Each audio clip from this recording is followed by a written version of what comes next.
Hi friends, நம்ம இப்போ காளான் பிரியாணி செய்ய போகிறோம். அதுக்காக ஒரு குக்கரில் தேவையான அளவு ரீஃபைண்ட் ஆயிலும் நெய்யும் ஊற்றிருக்கேன். அதோட பட்டை கிராம்பு மசாலாவெல்லாம் தாளிக்க போட்டிருக்கேன். அதோட கட் பண்ணி வச்சுருக்கேன் வெங்காயமும் போட்டு வதக்கிட்டுருக்கேன்.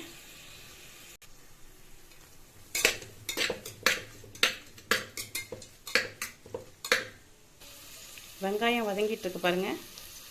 இந்த நேரத்தில் நம்ம இஞ்சி பூண்டு பேஸ்ட்டு, அதுக்கப்புறம் இஞ்சி பூண்டு பேஸ்ட்டோட பட்டை கிராம்பு மசாலா எல்லாம் சேர்த்து அரைச்சி வச்சுருக்கேன். அதை சேர்த்துக்கலாம். இது ஏன் க்ரீன் கலராக இருக்குன்னா, நான் இஞ்சி பூண்டோட பட்டை கிராம்பு மசாலா, காரத்துக்கு தேவையான மிளகாய் எல்லாமே சேர்த்து தான் அரைச்சிருக்கேன். அதனால் இந்த கலர் இருக்குது.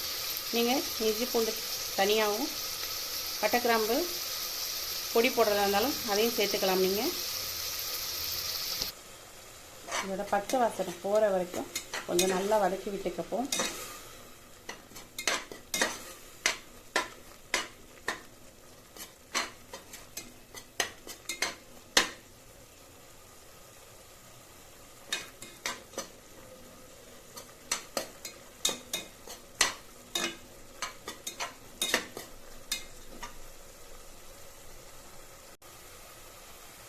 இப்போ இதில் தேவையான தக்காளி கட் பண்ணி வச்சுருக்கேன், 2 தக்காளி, அதையும் சேர்த்து வதக்கிக்கலாம்.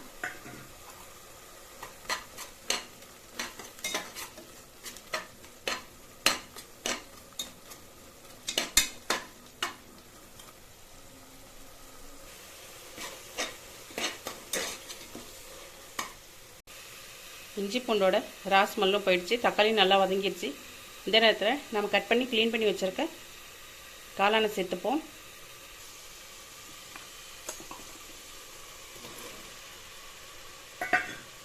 இப்போ நல்லா கலந்து விட்டுப்போம்.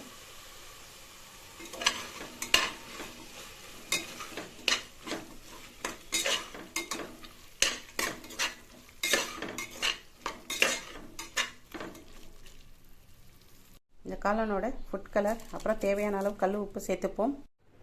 1க்கு 2 கப் அளவு தண்ணி ஊற்றிக்கலாம்.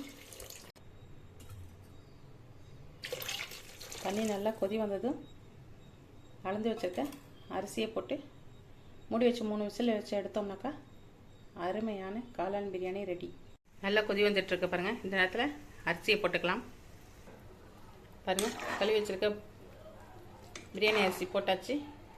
இப்போ மூடி போட்டு 3 விசில் வச்சு எடுத்தோம் அப்படின்னா பிரியாணி ரெடி. பாருங்கள், பர்ஃபெக்டாக ரெடி ஆகிடுச்சு. இந்த மாதிரி நீங்களும் உங்கள் வீட்டில் ட்ரை பண்ணி பாருங்கள்.